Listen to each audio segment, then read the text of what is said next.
Hello focus, आज जिस opportunity के बारे में हम लोग आपस में बात करने वाले हैं, ये अपॉर्चुनिटी हमारे जूनियर एडवोकेट्स के लिए इम्पैनलमेंट की अपॉर्चुनिटी है।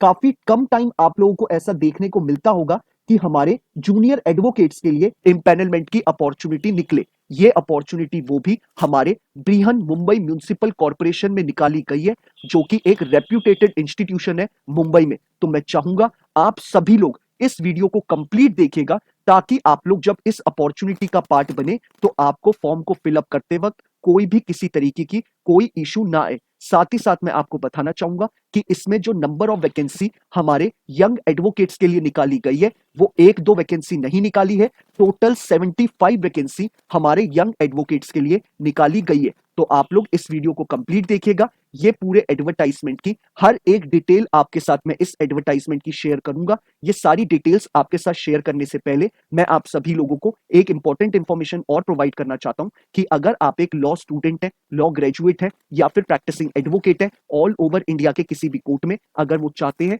कि हमारे इंडिया में हमारी लीगल फर्टिनिटी के रिगार्डिंग कोई भी वैकेंसी निकले, चाहे आपकी इंटर्नशिप की वैकेंसी हो, चाहे आपकी जुडिशरी की वैकेंसी हो, चाहे कोई कॉर्पोरेट वैकेंसी हो, या फिर सेंट्रल और स्टेट गवर्नमेंट के द्वारा निकाली गई कोई बैंक की वैकेंसी हो, या फिर पब्लिक सेक्टर अंडरटेकिंग यानी पीएसयू की वैकेंसी हो, या फिर हमारे प्रैक्टिसिंग एडवोकेट्स के लिए निकाली गई कोई इम्पैनलमेंट की वैकेंसी हो, it means all over India में हमारे लीगल फर्टिनिटी के रिगार्डिंग कोई भी वैकेंसी निकलेगी, उस वैकेंसी के रिगार्डिंग आप सभी कैंडिडेट्स को इस चैनल पे टाइमली अपडेट प्रोवाइड कराई जाएंगी, ताकि आप सभी लोग टाइमली इन रिक्रूटमेंट प्रोसेसेस का पार्ट बन पाए और जल्दी से जल्दी एक अच्छी अपॉर्चुनिटी को ग्रैब कर पाए। तो मैं चाहूंगा जिस भी कैंडिडेट ने अभी इस चैनल को सब्सक्राइब नहीं करा है, वो मेक श्योर करे कि वो इस चैनल को बिना सब्सक्राइब करे ना जाए, ताकि उससे इस चैनल पे आने वाली हर एक दिन जो लीगल अपॉर्चुनिटी निकलती है उसके बारे में उसकी अपडेट मिस आउट ना हो। अब हम इस डिटेल्ड एडवर्टाइजमेंट के बारे में बात कर लेते हैं। बृहन मुंबई म्युनिसिपल कॉर्पोरेशन, जिसको आप सभी लोग बीएमसी के नाम से जरूर जानते होंगे, इन्होंने अपनी ऑफिशियल वेबसाइट पे ऑन 16 जनवरी 2024 को ये डिटेल्ड एडवर्टाइजमेंट पब्लिश किया है regarding empanelment of junior advocates. BMC ने हमें इस एडवर्टाइजमेंट के थ्रू क्लियरली मेंशन करा है कि अगर आप अपनी लीगल सर्विसेज बीएमसी को प्रोवाइड कराना चाहते हैं तो आपको एक्सप्रेशन ऑफ इंटरेस्ट शो करना पड़ेगा बीएमसी को। एक्सप्रेशन ऑफ इंटरेस्ट ये है कि आपको अपने एप्लीकेशन फॉर्म को इनके रिस्पेक्टिव ऑफिस में भेजना पड़ेगा, तभी बीएमसी आपको पूरे रिक्रूटमेंट प्रोसेस में कंसीडर करेगा। अब बात कर लेते हैं हम लोग कि कितने पैनल्स में हमारे लिए वैकेंसी निकाली गई है और क्या एक्सपीरियंस हमसे बीएमसी ने डिमांड किया है। सबसे पहले इन्होंने बोला है पैनल ए में कि अगर आप हाई कोर्ट में प्रैक्टिस करते हैं और आपकी प्रैक्टिस को करते हुए आपको 5 साल से ज्यादा हो चुका है, तो आप इसके पैनल ए के लिए अप्लाई कर सकते हैं। जो हमारे पैनल ए के लिए नंबर ऑफ वैकेंसी निकाली गई है वो हमारी 25 वैकेंसी निकाली गई है। पैनल बी के लिए इन्होंने क्लियरली मेंशन करा है कि अगर आप डिस्ट्रिक्ट कोर्ट्स में या फिर आप डीआरटी कोर्ट में या फिर आप ट्राइब्यूनल कोर्ट्स में प्रैक्टिस करते हैं और आपको प्रैक्टिस करते हुए 5 साल कंप्लीट हो चुके हैं, तो आप लोग बी पैनल के लिए भी अप्लाई कर सकते हैं। हमारे बी पैनल के लिए जो नंबर ऑफ वैकेंसी निकाली गई है वो हमारी 25 वैकेंसी निकाली गई है। पैनल सी के लिए इन्होंने बोला है कि अगर आप एमएम कोर्ट में प्रैक्टिस करते हैं, स्पेशली शिंदेवाड़ी, दादर और विले पार्ले में अगर आप प्रैक्टिस करते हैं एमएम कोर्स में और आपकी प्रैक्टिस को 3 साल कंप्लीट हो चुके हैं, तो आप पैनल सी की पोजीशंस के लिए अप्लाई कर सकते हैं। Number of vacancy panel C में भी 25 रखी गई है। तो टोटल हमारे जो जूनियर एडवोकेट्स के लिए वैकेंसी निकाली है वो हमारी 75 वैकेंसी निकाली गई है। अब बात कर लेते हैं दूसरी इंपॉर्टेंट इंफॉर्मेशन के बारे में। मैं आपको एडवर्टाइजमेंट के इसी पेज में बाकी एक्सपीरियंस के बारे में भी बता देता हूं कि इन्होंने हमें एलिजिबिलिटी क्राइटेरिया के एजुकेशनल क्वालिफिकेशन और एक्सपीरियंस में क्या चीजें और बोली हैं। नीचे एडवर्टाइजमेंट में इन्होंने सबसे पहले बोला है कि आपके पास एलएलबी की डिग्री होनी चाहिए from a recognised university, irrespective आपने 3 ईयर का एलएलबी कोर्स करा है या फिर 5 ईयर का बीए एलएलबी का इंटीग्रेटेड कोर्स। अगर आप एक एलएलबी ग्रेजुएट है फ्रॉम अ रिकॉग्नाइज्ड यूनिवर्सिटी, तो आप इनके प्रोसेस का पार्ट बन सकते हैं। साथ ही साथ इन्होंने एजुकेशनल क्वालिफिकेशन में ही मेंशन करा है कि आपके पास मस्ट है कि आप सनद ऑफ द बार काउंसिल होने चाहिए, यानी आपके पास आपका एनरोलमेंट सर्टिफिकेट होना चाहिए जो कि हमारा bar council of India issue करता है, और साथ ही साथ आपके पास सर्टिफिकेट ऑफ प्रैक्टिस जिसको हम लोग सीओपी कहते हैं वो भी होना चाहिए। अब बात कर लेते हैं हम लोग एक्सपीरियंस के ऊपर।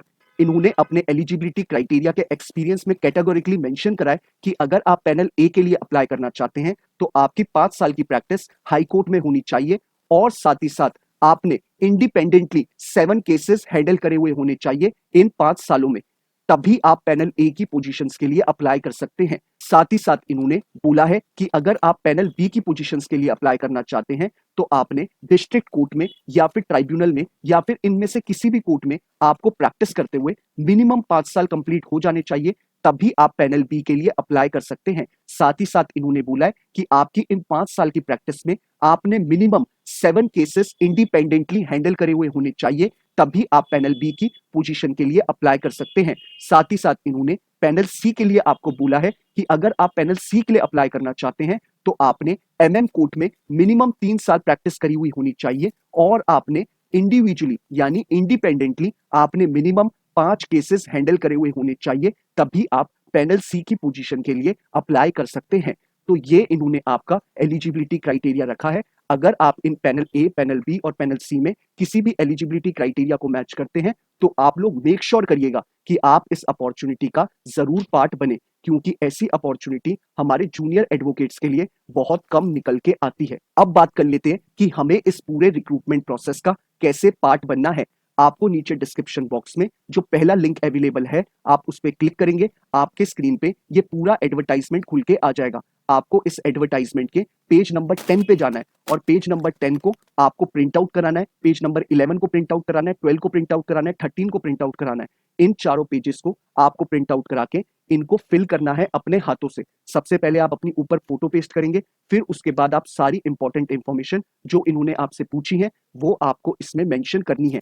आप मेक श्योर करें कि आप इसमें कोई भी कॉलम को खाली ना छोड़ें। आप क्लियरली सारी चीजों को मेंशन करें और अपने सारे रेलेवेंट डॉक्यूमेंट्स आप इस फॉर्म के साथ अटैच करेंगे। अटैच करने के बाद आपको इसको एक एनवलप में डाल के इनके रिस्पेक्टिव ऑफिस में आपको बिफोर 16th ऑफ फरवरी इनके ऑफिस में भेज देना है, तभी आप इस पूरे प्रोसेस का पार्ट बन पाएंगे। किस एड्रेस पे आपको अपने एनवलप को भेजना है मैंने वो भी आपको नीचे डिस्क्रिप्शन बॉक्स में अवेलेबल करा रखा है। स्टिल मैं आपको एक बार बता भी देता हूँ। Law officer, legal department, 3rd floor, Brihan Mumbai municipal corporation, Mahapalika Marg, Fort, Mumbai. Pin code is 4 फिर 4 टाइम्स 0 फिर 1। इस एड्रेस पे आपको अपने एनवलप को मेक श्योर करना है कि 16th ऑफ फरवरी 2024 शाम 4 बजने से पहले इनके इस ऑफिस में आपका एनवलप पहुंच जाए, तभी आप लोग इस पूरे रिक्रूटमेंट प्रोसेस का पार्ट बन पाएंगे। साथ ही साथ आपको एनवलप के ऊपर क्लियरली मेंशन करना है एक्सप्रेशन ऑफ इंटरेस्ट ब्रैकेट में EOI for empanelment of junior lawyers in BMC. एक बार मैं हाईलाइट भी कर देता हूं कि आपको एनवलप के ऊपर क्या स्पेसिफिकली मेंशन करना है। आपको ये अपने एनवलप के ऊपर क्लियरली लिखना है जो मैंने अभी हाईलाइट करा है। अब बात कर लेते हैं हम लोग रेम्यूनरेशन यानी सैलरी के ऊपर। इन्होंने इस एडवर्टाइजमेंट के सेकंड लास्ट पेज और लास्ट पेज में आपको रेम्यूनरेशन और सैलरी के बारे में बताया है। इन्होंने सबसे पहले मेंशन करा है कि पैनल ए हाई कोर्ट का अगर किसी केस के रिगार्डिंग आप एडमिशन करते हैं हाई कोर्ट में तो 40,000 रुपीज आपकी फी होगी, फाइनल हियरिंग के लिए 50,000 होगी। और अगर आप जो हमारे डिस्ट्रिक्ट कोर्ट्स और हमारे लोअर कोर्ट्स में जो फ्रेमिंग ऑफ इश्यूज होते हैं उसके लिए आपको 35,000 रुपीज मिलेंगे। एमएम कोर्ट में वही प्राइस आपकी 5,000 रखी गई है और जो फाइनल हियरिंग होंगी हमारे लोअर कोर्ट्स में वो आपकी 40,000 होगी और एमएम कोर्ट में आपको वो 10,000 पे करेगा बीएमसी। साथ ही साथ इन्होंने क्लियरली दूसरे पेज पे भी मेंशन करा है कि अगर आप हाई कोर्ट में कोई एप्लीकेशन डालते हैं तो उसके 25,000, लोअर कोर्ट्स में डिस्ट्रिक्ट कोर्ट में डालते हैं तो 20,000 और एमएम कोर्ट में डालते हैं तो 10,000। और अगर आप कोई एसएलपी फाइल करते हैं, पिटीशन फाइल करते हैं या कोई अपील करते हैं तो उसके आपको 50,000 रुपीज मिलेंगे। तो मैं आपको जो भी कोर्ट में जाता है उसे पता है कि ये एक बहुत अच्छा कंसिडरेशन, एक अच्छा अमाउंट आपको प्रोवाइड कराया जा रहा है। तो आप लोगों के लिए बहुत अच्छी अपॉर्चुनिटी है। मेक श्योर करें कि आप इस फॉर्म को जरूर फिलअप करें। इन केस अगर आपको इस फॉर्म को फिलअप करने में किसी भी तरीके की कोई क्वेरी है तो आप लोग मुझे रीच आउट कर सकते हैं इंस्टाग्राम या ट्विटर के थ्रू या फिर यूट्यूब के कमेंट बॉक्स में भी आप कमेंट ड्रॉप कर सकते हैं। मैं मेक श्योर करता हूं हर एक कैंडिडेट को टाइमली बेसिस पे रिप्लाई कर दूं ताकि वो अपने फॉर्म को जल्दी से जल्दी फिलअप कर पाए और टाइमली अपने आगे की प्रिपरेशन शुरू कर पाए। साथ ही साथ इन्होंने क्लियरली मेंशन करा है कि आप जब इसमें सिलेक्ट हो जाएंगे तो आपका बीएमसी के साथ एक कॉन्ट्रैक्ट बनेगा जो कि आपका अप टू 3 इयर्स तक एक्सटेंड हो सकता है। वो भी एक्सटेंड और रिन्यू तब किया जाएगा जब आपकी सर्विसेज बीएमसी को पसंद आएंगी। तो यही सारी इंपॉर्टेंट इंफॉर्मेशन इस पूरे एडवर्टाइजमेंट में प्रोवाइड कराई गई थी। अगर कोई इशू आता है, कोई आपको कुछ चीज समझ नहीं आती, तो आप मुझे रीच आउट कर सकते हैं। बाकी अगर आपको ये वीडियो पसंद आया हो तो आप इसे लाइक शेयर जरूर करिएगा, और अगर आप चाहते हैं कि ऐसे ही हर एक दिन आपको एक लीगल अपॉर्चुनिटी की अपडेट मिलती रहे, तो मेक श्योर करिएगा कि चैनल को बिना सब्सक्राइब करे आप लोग ना जाएं। Thank you so much.